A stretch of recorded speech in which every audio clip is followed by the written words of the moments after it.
Est-ce que dans cette même position, tu peux acclamer le Seigneur? Je te parle du Seigneur Jésus-Christ.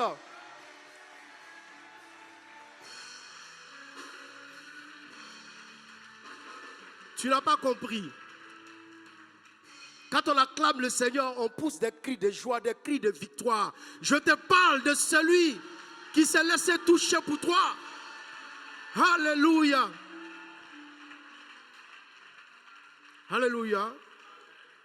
On peut s'asseoir dans la présence de Dieu. Avant tout propos, je vais recommander ce moment au Seigneur afin qu'il vienne prendre contrôle de tout ce qui va se passer. Seigneur, nous voulons encore te dire merci, Dieu de l'Alliance, Dieu de notre Père, pour l'opportunité que tu me donnes encore aujourd'hui de parler de ta part. Seigneur, je prie que je disparaisse et que toi-même tu fasses surface et que tu parles à ton peuple, ce peuple que tu as confié à notre Père. Seigneur, je me tiens dans l'alliance que tu as tissée avec ton serviteur, notre patriarche. Seigneur, tu sais que je ne sais pas parler, tu sais que je ne connais rien. Je prie que la grâce coule sur la vie de mon Père, coule sur ma vie, afin que je sois juste une connexion pour ton peuple ce soir. Que je parle de ta part et que ton nom soit glorifié. Et que seul ton nom soit élevé ce soir. Merci Seigneur. C'est au nom puissant et glorieux de notre Seigneur et Sauveur Jésus-Christ que nous avons prié. Acclame encore le Seigneur Jésus-Christ. Nous allons prendre nos Bibles. Nous allons dans les livres des Actes. Actes chapitre 3, à partir du verset 1er jusqu'au verset 8. Je lis la parole de Dieu. Pierre et Jean montaient ensemble au temple. Il y avait un homme boiteux de naissance, qu'on portait du temple, appelé la Belle, pour qu'il demandât l'aumône à ceux qui entraient dans le temple. Cet homme, voyant Pierre et Jean qui allaient y entrer, leur demanda l'aumône. Pierre, de même que Jean, fixa les yeux sur lui et dit, « Regarde-nous. » Et il les regarda attentivement, s'attendant à recevoir d'eux quelque chose. Alors Pierre lui dit, « Je n'ai ni argent, ni or, mais ce que j'ai, je te le donne. Au nom de Jésus-Christ de Nazareth, lève-toi et marche. » Et le prenant par la main, il le fit lever. Au même instant, ses pieds et ses chevilles devinrent fermes. D'un saut, il fut debout et il s'est mis à marcher. Il entra avec eux dans le temple, marchant, sautant et louant Dieu. Que la parole du Seigneur soit bénie. On peut s'asseoir dans la présence de Dieu. Bien-aimés, c'est ce texte que Dieu m'a mis à cœur ce soir afin que je puisse le partager avec vous par la grâce du Dieu de l'Alliance, le Dieu de mon Père. Et je prie que ce Dieu-là m'aide ce soir afin que je puisse communiquer la parole. Et le thème que j'ai donné à ce texte, je l'ai intitulé « Dieu est de ton côté ». Alléluia. Dieu est de ton côté. Bien-aimés, toute cette année passée, 2023, nous avons passé des moments difficiles. Beaucoup de choses se sont passées. Il y en a qui sont tombés. Certains ont espéré voir 2024, mais ils n'ont pas pu, ces personnes-là. C'était difficile. Mais toi, par la grâce de Dieu, malgré les difficultés que tu as traversées, malgré les obstacles, les oppositions, malgré la maladie qui voulait t'emporter, Dieu n'a pas permis que tu meures. C'est pour cela que je vais dire à quelqu'un que c'est simplement parce qu'il est de ton côté. Tu as peut-être traversé des difficultés. La maladie a dû vouloir t'emporter. Des situations ont voulu t'amener à abandonner. La mort était devant ta porte. Des choses bizarres se sont passées. Tu as eu des difficultés, des obstacles, des oppositions. Mais Dieu n'a pas permis. Je veux dire à quelqu'un que ce n'est pas par ton intelligence ni par ta force. C'est simplement parce que Dieu était de ton côté. C'est parce que la grâce de Dieu était avec toi. Chacun de nous se demandait qu'est-ce qui va se passer avant la veille du 31 décembre. Certaines personnes ne pouvaient pas se lever de leur lit parce qu'elles pensaient que c'était fini. Mais toi, Dieu t'a fait grâce. Et tu es là ce soir. C'est pour cela que je vais dire à quelqu'un que ce n'est ni par ta force, ni par ton intelligence, mais c'est par la volonté de Dieu. Dieu est de ton côté. Et chaque fois que Dieu est de ton côté, tu n'as rien à craindre. Parce que peu importe le temps que ça va durer, peu importe ce que tu vas rencontrer, peu importe les difficultés, peu importe les obstacles, peu importe le mépris des gens, quand le temps de Dieu arrive pour toi, personne ne peut l'arrêter. Écoutez, Dieu veut que nous soyons comme lui. C'est son souhait. Dieu veut que nous fassions comme lui. Mais pour apprendre à faire comme Dieu, il faut apprendre à être comme lui. Et pour apprendre à être comme Dieu, il faut apprendre à le connaître. Et pour apprendre à le connaître, il faut aller dans sa parole. Parce qu'il n'est nulle part d'autre que dans sa parole. Dieu est de ton côté. Écoutez, le texte que nous venons de lire nous parle d'un homme. La Bible dit qu'il était boiteux de naissance. La Bible précise qu'il était boiteux de naissance. Et cet homme ne pouvait pas décider de lui-même. Il dépendait des humains et des autres. On le portait et on le déposait quelque part. Cet homme ne pouvait pas prendre des résolutions. Pourquoi? Parce que lui-même, il s'est limité dans sa tête. C'était un boiteux de naissance, avec précision. Et il a accepté cette situation. La Bible dit que tous les jours, on le portait et on le déposait à la porte de la belle, la porte du temple, afin qu'il demandât le monde. Tous les jours, jusqu'à ce qu'un jour, la grâce de Dieu le localise. Oh, je veux dire à quelqu'un que c'est parce que la grâce de Dieu t'a localisé que tu as vu l'année 2024. Cette année a été décrétée année de tout accomplissement. Peu importe le temps que ça dure. Mais je vais te dire ce soir que si tu es vivant, si tu n'es pas mort, si tu n'es pas tombé, si tu n'es pas tombé malade, si tu n'es pas resté paralysé, c'est la pure grâce de Dieu. C'est parce que Dieu est de ton côté. Et cette année 2024, décrétée année de tout accomplissement, est ton partage. Bien, le plus important pour nous, c'est de réaliser que Dieu est avec nous. Moi, je sais que Dieu est avec moi. Et toi, est-ce que tu es sûr que Dieu est avec toi? Si tu crois que Dieu est de ton côté, acclame le Seigneur Jésus-Christ. Si tu crois que tu es vivant parce que Dieu est de ton côté, acclame le Seigneur Jésus-Christ. C'est lui qui a vaincu la mort. C'est de lui qu'il s'agit ce soir. Et le texte commence par dire que Pierre et Jean, au verset 1, dans Actes chapitre 3, à partir du verset 1, Pierre et Jean montaient au temple. C'était à l'heure de la prière, c'était la 9e heure. C'était des personnes d'alliance, des personnes de connexion. C'était des personnes, quand tu les rencontres, ta vie change. La Bible, c'est ce jour-là. Ils venaient d'être connectés au ciel. Les hommes de connexion sont rares. Pierre et Jean étaient des personnes rares. Ils n'avaient pas l'habitude d'aller dans le temple. Mais la Bible dit que ce jour-là, quelque chose s'est passé. Ils ont décidé d'aller dans ce temple.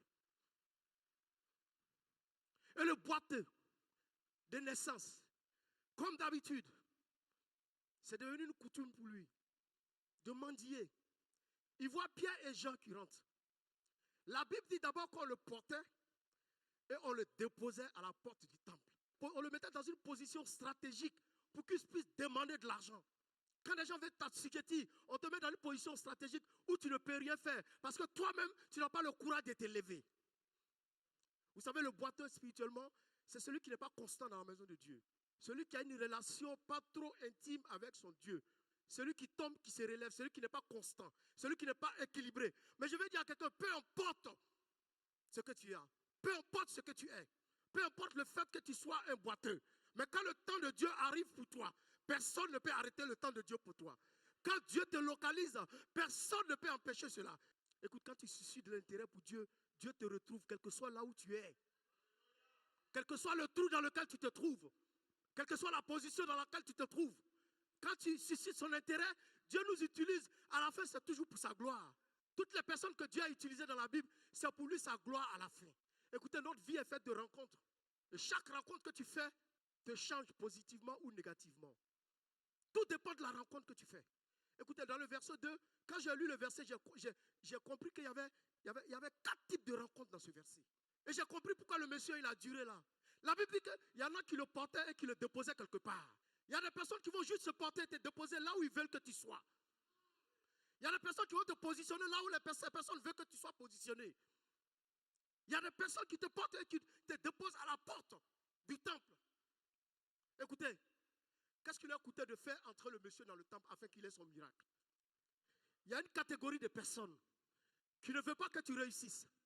Il y a une catégorie de personnes qui peut t'aider mais qui ne veut pas t'aider, mais qui te dépose quelque part, qui te dépose à la porte. C'est à la porte que tout se passe. Parce que quand on parle de porte, on fait allusion d'entrée, une porte ouverte. Quand la porte de la bénédiction est ouverte, tu dois entrer. Mais les gens te déposent à la porte. Pourquoi? Parce qu'ils ne veulent pas. Parce qu'ils savent que quand tu vas te lever, ce n'est pas bon. Ils vont te déposer quelque part. Tu vas dépendre des humains et des autres. Tu vas dépendre de leurs décisions. Tu vas dépendre de ce qu'ils disent. Tu vas dépendre de ce qu'ils pensent de toi. Et tu vas accepter la situation. Ce sont des personnes qui te déposent quelque part. Dis à quelqu'un, je refuse de rencontrer cette catégorie de personnes. Et après cette catégorie de personnes, il y a une autre catégorie de personnes que le monsieur a rencontrées. Des personnes qui te dépassent. Mais on te dépasse parce qu'on croit que rien de bon ne peut sortir de toi. On te dépasse parce qu'on croit que tu n'es rien, que rien ne peut sortir de toi. Même dans la réunion de famille, on te dépasse. On ne t'appelle même pas. On ne te programme même pas. On parle de toi comme si tu n'existais pas. On te dépasse. On ne te salue pas. Dans l'église, il y a certaines personnes qui ne te saluent pas. Il y en a qui ne croient même pas à ton ministère. Il y en a qui ne pensent pas que la parole qui sort de ta bouche en tant que fils de son éminence, l'archevêque Kodja, peut te bénir. Ce sont des personnes qui te dépassent. Cette catégorie de personnes n'ont rien compris. Il faut que les gens se dépassent pour qu'ils sachent. Mais je veux dire à quelqu'un que ceux qui t'ont dépassé, tu vas les surpasser. Parce que tu as un esprit supérieur. L'esprit de Daniel. Tu vas les surpasser. Les gens te méprisent. Ils ne croient pas en toi. On dit là, mais c'est qui? Mais je vais annoncer prophétiquement dans la vie de quelqu'un. Celui qui t'a dépassé, tu vas le surpasser. C'est le Dieu de notre Père qui fait ça. Il y a une troisième catégorie de personnes. Le monsieur a trop souffert. On pouvait l'aider. Il y a des gens qui peuvent t'aider. C'est une catégorie de personnes qui a compassion de toi.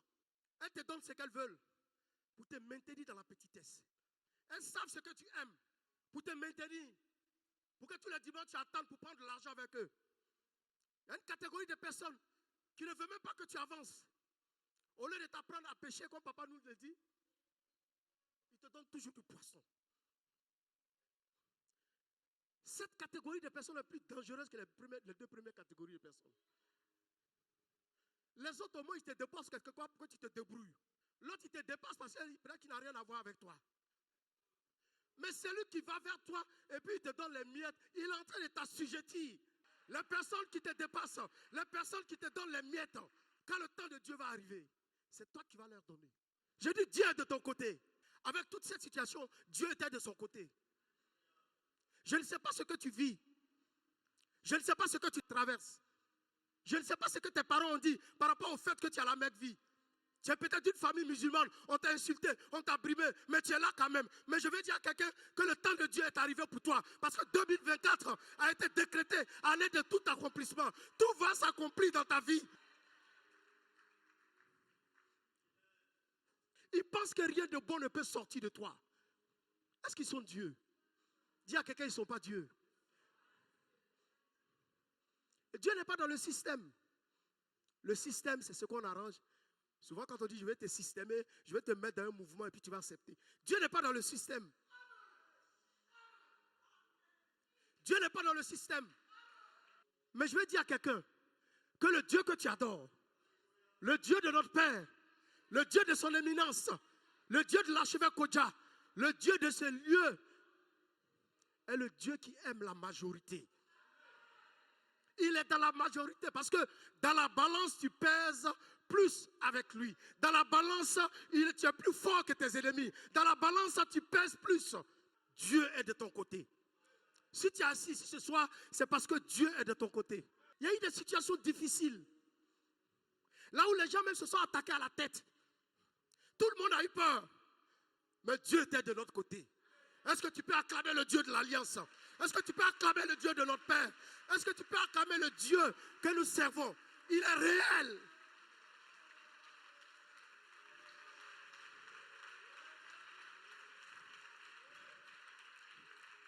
Et maintenant, cet homme, il rencontre la 4e catégorie de personnes. C'était Pierre et Jean. C'était des hommes d'alliance. C'était des hommes de connexion. C'était des personnes rares. C'était des personnes qu'on recherchait en Côte d'Ivoire. Il rencontre cette catégorie de personnes, Pierre et Jean, qui sont des hommes de qualité. Oh, je viens dire à quelqu'un que tu es dans une alliance véritable. Là où c'était impossible, Dieu va nous rendre possible. Écoutez, une bonne connexion peut redéfinir l'identité d'une personne. Peut-être qu'on a dit que dans la famille que personne ne peut enfanter, personne ne peut voyager. C'est un décret. Le baobab a parlé. Mais la connexion qui est bonne va redéfinir ton identité. Oh, je parle à quelqu'un qui n'enfante pas. Dieu m'envoie te dire ce soir qu'il est de ton côté. Là où c'était impossible, Dieu rend cela possible. Quand on définit, vous savez les sorciers, quand ils déclarent quelque chose, ils ont défini dans la famille. Mais la bonne connexion redéfinit cette identité. Il change. Il inverse. Ce soir, Dieu va renverser la situation en ta faveur. Écoutez, renverser, c'est inverser. Ceux qui étaient en haut vont se retrouver en bas. Oh, quelque chose de bon va se passer dans ta vie. Là où tu ne pouvais pas entrer, Dieu va permettre que tu entres. Parce que lui, il est de ton côté, ce n'est pas plus grâce. Les hommes de connexion sont rares. Une bonne connexion peut t'amener à découvrir qui tu es réellement. Il a rencontré Pierre et Jean. La Bible dit, il s'apprête à demander, comme d'habitude. J'imagine Pierre et Jean, ce n'était pas n'importe qui. Ils venaient juste de recevoir quelque chose qu'ils n'ont pas encore manifesté. Et ils avaient l'assurance.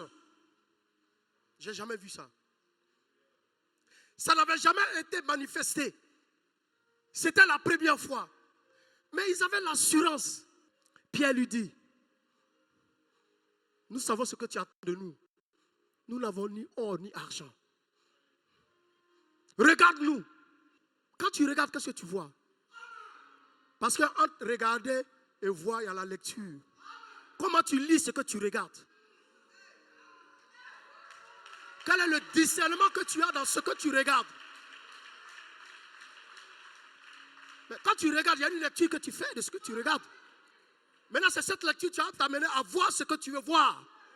Comment tu lis le regard que tu portes sur la vie de son serviteur, notre Père, le détenteur de ta bénédiction? Est-ce que tu lis avec crainte? Comment tu lis? Vous voyez, les trois catégories de personnes ne lui ont pas parlé. Mais Pierre et Jean lui ont parlé durement. Celui qui t'aime là te parle durement. On dit, nous, on n'a pas d'argent pour te donner. Les autres n'ont rien dit. Si le Père continue de te parler, acclame le Seigneur.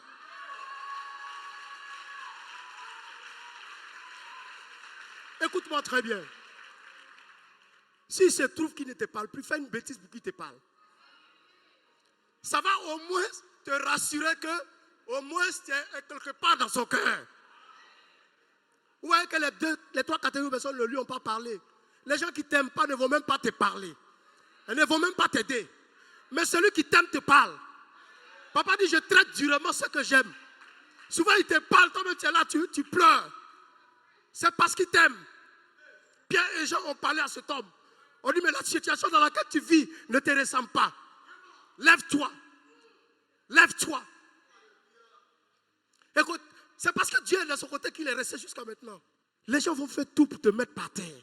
Ils vont dire des choses, ils vont ajuster tellement de choses qu'on pensera que c'est vrai. Tout ça pour te mettre par terre. Oh, mais je vais dire à quelqu'un que tu es déjà par terre. Mais au pied du roi des rois, au pied du Seigneur des seigneurs, tu es déjà par terre sous ses pieds. Ils ne pourront rien te faire. Tu es déjà par terre. Mais au pied du roi des rois. Cet homme a rencontré Pierre et Jean. Ils lui ont dit, regarde. Et ils lui ont dit, lève-toi. Il y a l'histoire d'une femme dans la Bible qui ressemble à cette histoire. La veuve de Naïn. La Bible dit que Jésus a choisi lui-même d'aller dans cette ville. La femme n'a rien demandé, tout comme Marie. Mais Dieu lui a fait grâce. Dieu aime ceux qui ne demandent pas, il aime ceux qui l'adorent. Dieu n'aime pas qu'on lui demande. Même quand tu demandes à Dieu, il faut que ce soit en accord avec sa volonté. La clé de l'exaucement, c'est la volonté de Dieu dans ta prière. Dieu n'exauce pas comme ça. Il y a une clé. Tu peux prier. Est-ce que la clé peut ouvrir la porte? Mais la clé de ton exaucement, c'est la volonté de Dieu dans ta prière. Et la femme a perdu son fils unique. Le Seigneur sortait. Il n'était pas seul. Il y avait la majorité avec lui. Il y avait une foule avec ses disciples. La femme sortait de la ville. La Bible dit que dans cette ville-là, personne ne craignait Dieu. Dans cette ville, on craignait plus la mort. On acclamait quand quelqu'un était mort. Parce que c'était la mort qui régnait. Mais ce jour-là, la vie était là. Je veux dire quelque chose. Une bonne connexion va te donner la vie. La mort sortait comme d'habitude. Alors qu'il a oublié que la vie était là. La vie était là. La Bible dit que le Seigneur a regardé, il a identifié la femme. Il ne s'est pas intéressé aux gens de la ville. Vous savez, les gens de la ville, ce sont les mêmes qui complotent. Des personnes sans instruction. Des personnes qui sont unanimes sur quelque chose, que c'est la mort qui règne. Il a dit à la femme, ne pleure pas. Parce que moi que tu vois là, je suis la vie. Moi que tu vois là, ta situation est ma situation. Il avait quelque chose de commun avec cette situation. Quand il a entendu que c'était le fils unique de cette femme, il a réalisé que lui aussi il était le fils unique de son père. Qu'est-ce que tu as de commun avec Dieu pour qu'il s'intéresse à ta situation? Il dit, je ne peux pas laisser passer cette situation. Quand il a entendu unique, il dit, non, moi je suis le fils unique. Celui qu'on attendait pour que le monde entier soit sauvé. Lui, il est le fils unique de cette femme que le diable veut arracher. Ce n'est pas la même chose. Le diable imite mal, lui il arrache. Mais ce jour-là, le Seigneur a dit, tu ne passeras pas. Oh, qu'est-ce que tu as de commun avec le Seigneur? C'est pour cela que tantôt quand je prêchais, j'ai dit au début que Dieu veut que nous fassions comme lui. Qu'est-ce que tu as de commun avec le Seigneur? Ce que tu as de commun avec le Seigneur, c'est ce qui est cher pour toi que tu lui donnes. Ce qui est cher pour toi que tu lui offres. Ce qui te rend commun avec le Seigneur, c'est ce qui est cher pour toi. Ce que tu peux donner, qui va te faire mal. Ce que tu peux offrir, parce qu'offrir c'est pour les grands. Mais je crois que dans peu de temps, tu vas commencer à offrir au Seigneur. Dans peu de temps, tu vas commencer à offrir au Seigneur. Dieu veut te faire du bien. Écoutez, Daniel était dans cette même situation. Daniel c'était un jeune homme qui est né dans une famille de notables de Juda. Il était de Juda. Et il a été déporté pendant qu'il était jeune, il avait une quinzaine d'années. Et tellement il était brillant, il avait un esprit supérieur, le roi l'a mis à côté de lui. Ça a suscité des jaloux. Et ils ont tellement manigancé que le roi était obligé de le jeter dans la fosse au lion. Le diable se trompe toujours. Le diable se trompe toujours. Il ne connaît pas tes origines. Il ne savait pas qu'il était né dans une famille de notables de Juda. Alors que le chef des lions, c'est le lion de la tribu de Juda. Et ils l'ont jeté là où il y avait les lions. Daniel était le chef des lions. Parce qu'il venait de Juda. Il dit, les lions, mon Dieu a fermé la gueule des lions. Les gens ne savent pas qui tu es. Ils ne savent pas ce que tu vas devenir. C'est pour cela qu'ils te dépassent. Mais je veux dire à quelqu'un que celui qui a pris ta bénédiction, tu vas le poursuivre. Tu vas l'attraper. Tu vas prendre ta bénédiction et tu vas le dépasser. Parce que tu vas le surpasser. Parce que tu seras au-dessus de lui. Joseph aussi, Dieu était avec lui. Dieu était de son côté. Du puits jusqu'à la prison. Et de la prison, il a sauté le procès pour se retrouver à la primature. Tu as déjà vu quelqu'un qu'on met en prison et puis on ne le juge pas? On dit qu'on l'a jeté. Pendant que les gens se préparent pour te condamner, Dieu t'a déjà rendu justice. Aujourd'hui, tu vas sauter des étapes. Il n'y a pas eu de procès. Il n'y a pas eu de procès. Je veux dire à quelqu'un, même s'il y a un procès contre toi, le procès sera annulé au nom de Jésus-Christ. Parce que tu vas sauter le procès pour te retrouver à la primature. Tu vas sauter le procès pour rentrer dans ta bénédiction. Oh, je veux dire à quelqu'un que Dieu est de ton côté. Si tu crois que Dieu est de ton côté, acclame le Seigneur Jésus-Christ. Acclame le Dieu de notre Père. Quelqu'un qui t'a méprisé, Dieu va se charger de lui. C'est pour cela que je veux dire à quelqu'un, quelqu'un va s'effacer afin que toi tu fasses surface. Il faut qu'il soit effacé. Il faut qu'il disparaisse. Je déclare dans le nom de Jésus-Christ, dans l'alliance de notre Père, que là où on avait pensé que rien de bon ne pouvait sortir de toi, Dieu renverse la situation en ta faveur. Il va inverser la situation en ta faveur. Il va te mettre à la tête et non à la queue. Il va ouvrir les portes là où c'était fermé. Il va rendre possible ce qui était impossible. Le Dieu de l'Alliance, le Dieu de notre Père, le Dieu de cette maison. Je prie dans le nom de Jésus-Christ qu'il te bénisse parce que tu es de son côté. Dieu te bénit, Dieu te bénit, Dieu te bénit, Dieu te bénit. Que le Dieu de l'Alliance vous exauce sur ce, que Dieu vous bénisse.